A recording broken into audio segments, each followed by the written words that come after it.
Hi, this is Buddy Guy, and you're on BackstageAxxess.com, where the real show began. Don't move that dial, because you can hear this good stuff again. I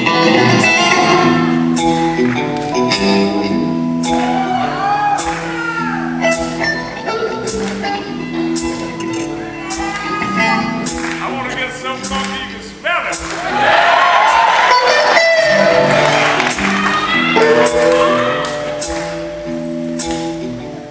BackstageAxxess.com. We're here with a very, very special guest, blues legend Buddy Guy. Buddy, how you doing? I'm doing fine right now. You know, I'm trying to hang on for an old man, but old man, 75 years young. Yeah, I soon have to be 76. In another couple of months, I have to say 76 years. Yeah. Yep. Brand new book he just came out with, When I Left Home. It's been published, the Copperell Press, and just came out a couple of weeks ago. Why all of a sudden now is the time to write your autobiography? I've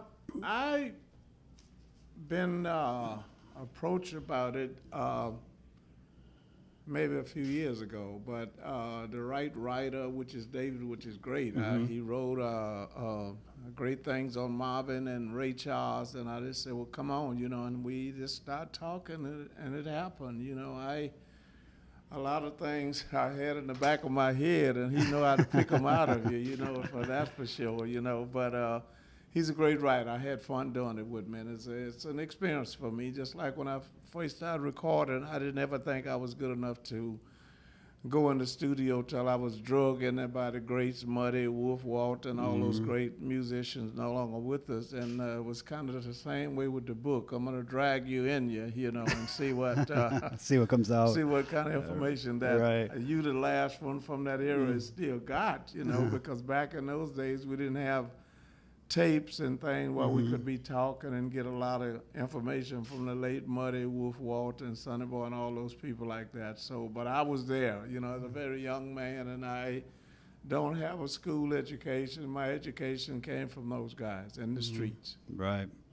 And early on, before you moved to Chicago, Boogie Chillin' was the first song you heard. And how old were you when you heard that?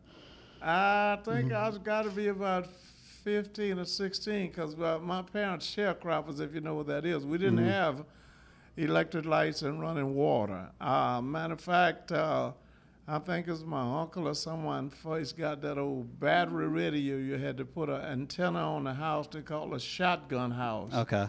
And if it was cloudy or raining, you couldn't hear nothing, a lot of static, you know. And finally, this record come that is, I don't think it exists anymore, out of Nashville, WLAC would play the Mudders, the Wolves, the Waltz, and the Sonny Boys, and the Smoky Hawk, and all that. And oh man, you know, and I was picking cotton and chopping cotton. And you could order the record. I think the record was 59 or 69 cents, or 78. That would break if you drop it. And I heard John Lee Hooker do that. I heard a little Lightning Hopkins, Arthur Crudup up on the old one distant.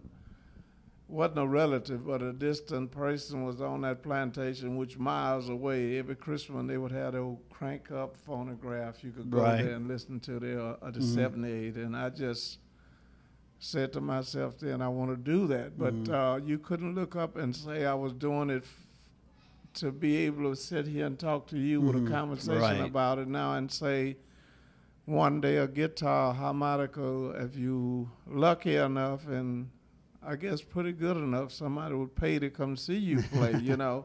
So I didn't plan that. That just happened just like the book. Actually, one of the funny stories in the book is how you got your first electric guitar, which was a harmony guitar from a passerby who just happened to hear you play and wanted you get you your first electric guitar. Well, actually, it wasn't an electric guitar. It's in the Hall of Fame in Cleveland. It was just acoustic guitar. Oh, it was an acoustic? Okay. Because until I saw Light and Slim, I didn't even know John Lee's Hooker Book of Chillin' was on the electric guitar with the little amplifier about big as these microphones we got.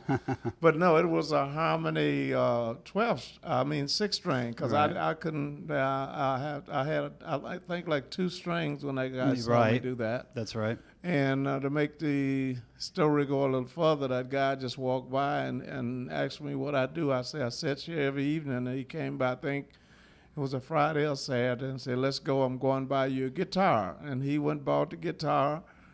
And my sister came home. She got off home from work at LSU about 2 in the afternoon, and she said, the guy had a quart of beer. And she said, hey, a country boy with a new guitar, let's go out in the country where my mom and dad at, and give me a glass of that beer. And they got the car, put $1 worth of gas in the car, which went a long ways back then. And drove out there. And as soon as the guy walked in the house, my dad looked at him and said, aren't your name Mitchell? We grew up together. The two guys that grew up together as little boys. And Can you imagine how it all came around? Man, I don't know. You know, it's just been one of those things. From the book on back to that, it's just been, but it be in the right place at the right time. Somebody will come rescue you. Guitar Slim, that was the first show you ever saw, correct? That was one of the first like real rock shows or blues shows that you ever really took in. Well, I saw Lightning Slim, but he didn't have a big band like Guitar Slim. And by the way, when I saw him, you know who he made one of the biggest blues records that was back then in the late 40s, early 50s, called Things I Used to Do. Okay. And the arranger from that big band was Ray Charles. He had never made his name except for himself. It was all hanging in New Orleans 24/7 playing around the clock. It was a famous blues club. I got a chance to see it for it, tore it down, called Dewdrop Inn, man. Okay. And they was there 24/7. Well, you kind of took a lot of, you know, with Guitar Slim, with the antics of him, you know, being crazy and getting on people's shoulders and playing. See, if you ever seen Buddy, he just brings it alive, and you take a lot of that and incorporate that into your own show, I think. Well, you know, I've met so many great guitar players, white and black, and please don't ask me, can a white man play the blues, because I get this all the time, man.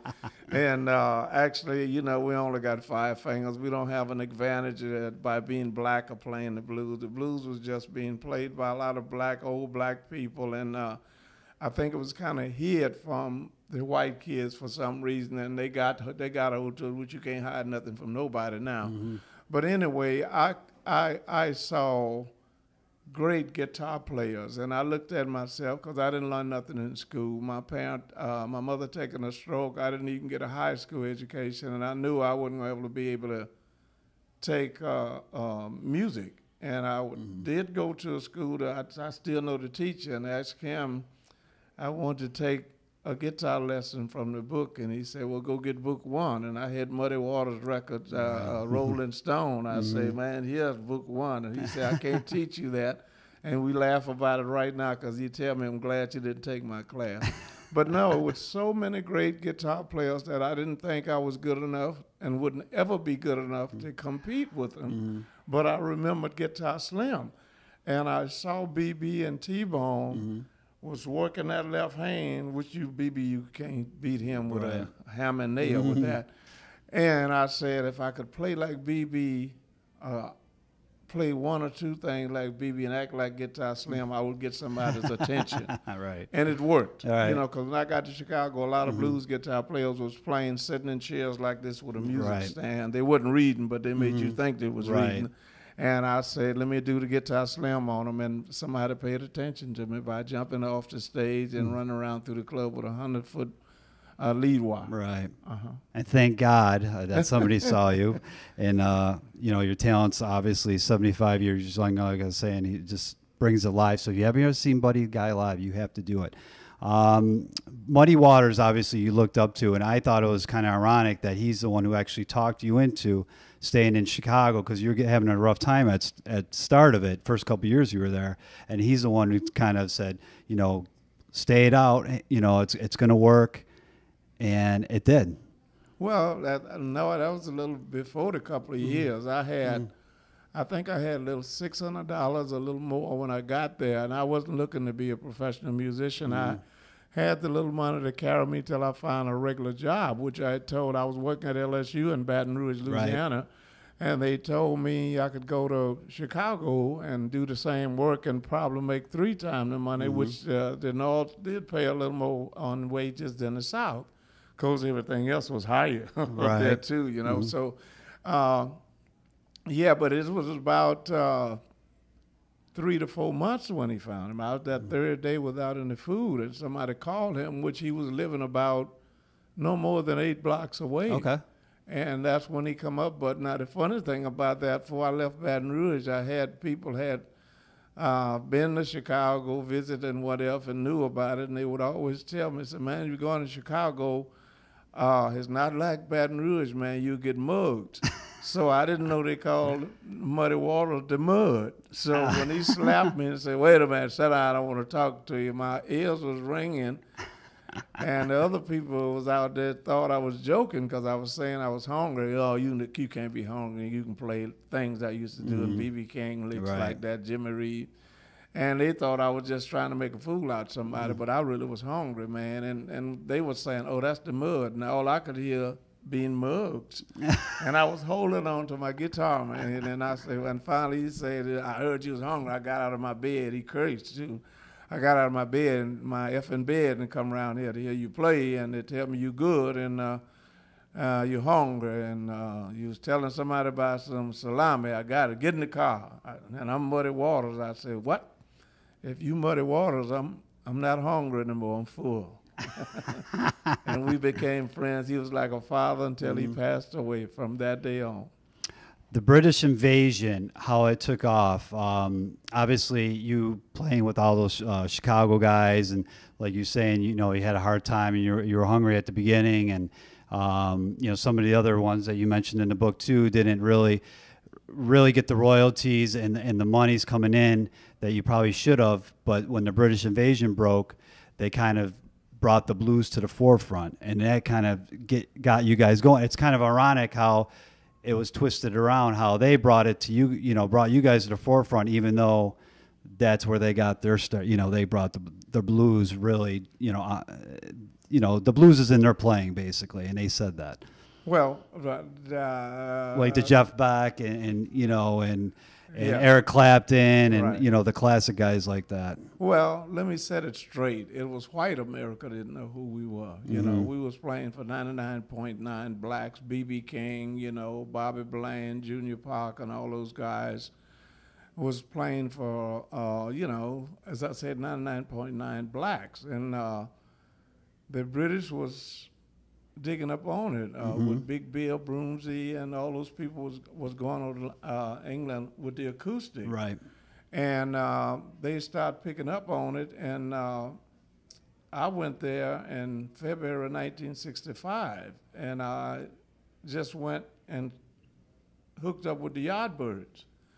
And I went on tour, and Rod Stewart was opening, singing 2-3 songs before I come on, and he was like carrying my guitar. And he was a valet, right? Yeah. I still ain't got a chance to ask him for some money now. But anyway, and then all of a sudden, later on in years, Beck and Eric came to me, Keith, and all of them say they was laying out in a van watching me, and I'm like, who am I? I didn't have slightest idea. And when these guys started getting famous and so big, it was like bigger than bubblegum, man. And they had a television show here called Shindig, and they was craving to get the Stones, and they agreed to come if you let me bring Muddy Waters. And the Shindig said, who in the hell is that? Right. And Mick got offended. So you mean to tell me you don't know who Muddy Waters is? And we named ourselves after one of his famous records, Rolling Stone.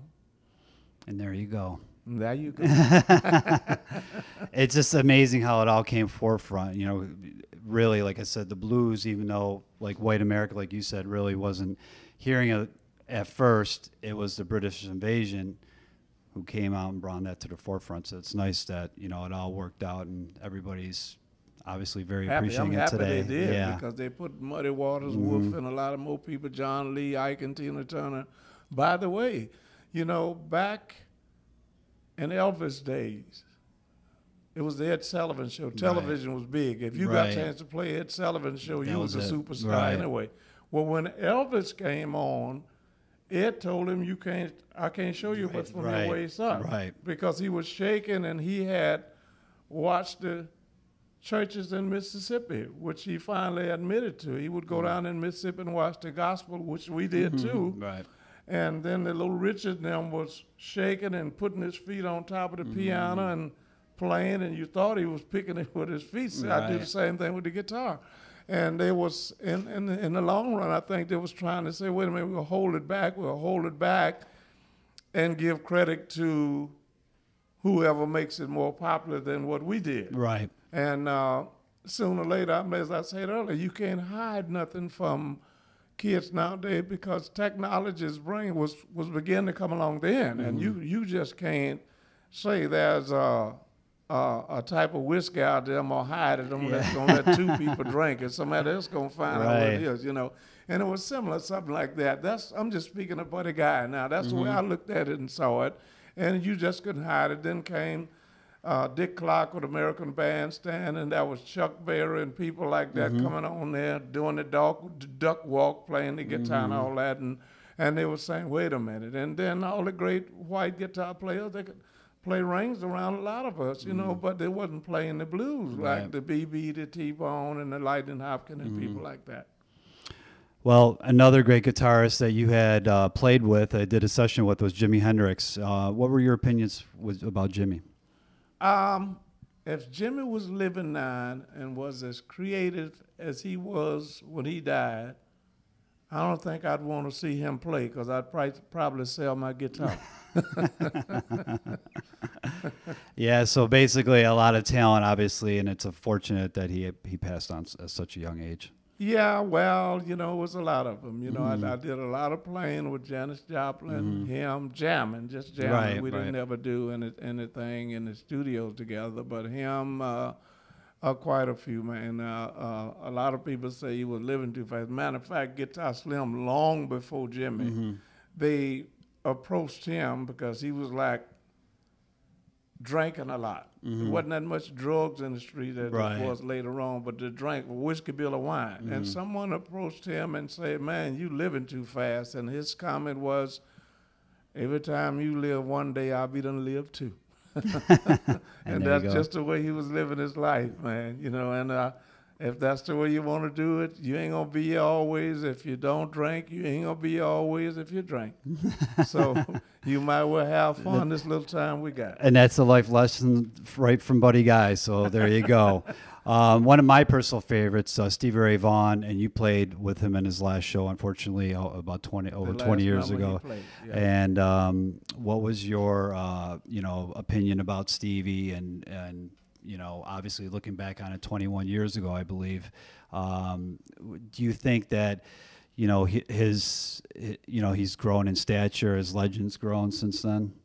Yes, of course. You know, actually, between Stevie and, I can give you three, his Stevie, Hendrix, and BB. Anyone picks up a guitar, if you go tonight, you can sit there and you're going to hear a Stevie, which Stevie played a lot of Hendrix stuff, and you will hear a Stevie sound, a Hendrix, or a B.B. King, including myself. You know, I didn't create nothing. I was listening to B.B., T-Bone, and Arthur Crudup and all those guys, and like those guys you say, like Eric and Jeff and them say they were listening to me, and that's the way it goes, you know. But as I said, B.B., Stevie, and Jimmy are the three that you're going to hear coming from my guitar or anybody else's guitar, because those guys was, to me, was very creative in playing their guitar, because Stevie was the only one could sound like left-handed Albert King, and I couldn't figure out. He said Albert took him in and showed him how to tune the guitar like that, why he could get it, but he would turn his back on me every time I saw it. He would let me see it. You received your first Grammy in 1991 for Damn Right I Got the Blues. It was one of the best feelings you ever had, you said in the book. Obviously, you've garnered more accolades, like more Grammys, and you play for the president. You've been inducted to the Rock and Roll Hall of Fame. You've been inducted to the Louisiana Music Hall of Fame, which Buddy is originally from. Today, looking back on it, what's your single biggest achievement? It's a few, but if you had to pick one. The one in February, when I got the president to sing Sweet Home And Chicago. yeah. Oh, yeah, that was good, yeah. And I've been around a while and seen right. a lot. But to walk in the White House and have him come back up there and say, come on, baby, don't you want to go? I'm going to keep that till my last days. Yeah, that just recently happened for the viewers out there. That happened in February, and that was a benefit for the president, or what was that for again? I think it was just the guy had something to do with the Hall of Fame put that together. Okay. Matter of fact, actually, my producer came up with it. Tom Hambridge. Tom Hambridge. Hambridge. With the idea. He's from Buffalo, by the way. Yes, he is. And we're in Buffalo. And I think he came up with the idea, and they just took it and carried on, because he was there too. Okay. You know, he played the drums for us that night. But he's great, man. He's a great producer. I'm going in the studio in the next couple of months with him to do my next album, because blues is being treated real bad now, so far as airplay, music, television, and something, especially when you get wrinkles in your face. You don't see that on television high anymore. But you know, we came up the hard way, and I don't let nothing discourage me. I was telling a young man, little Quinn Sullivan, I'm trying to get him going now. If you... Out of Massachusetts. Yes. And if you're a prize fighter and lay down in the ring, you ain't got a chance to win. But if you stay up and keep swinging, you might get a lucky punch. And that's why I look at whatever you do, whether it's music, athlete or whatever, you know, even if you want to be an actor, if you give up, you ain't got a chance to get in. You got to keep knocking on that door. And wrap up real quick. Obviously, the book, When I Left Home, but Buddy also has another business back in Chicago, and it's called Legends, your bar, and it's been around for a while. Tell us about the club. Well, I don't have a club just because I was competing with the clubs. All the clubs, I used to come here, man, and stay weeks at a time down there on Main Street. They had several blues clubs here. The colleges had a budget. We used to come play for the college here, the college in Rochester, all through there.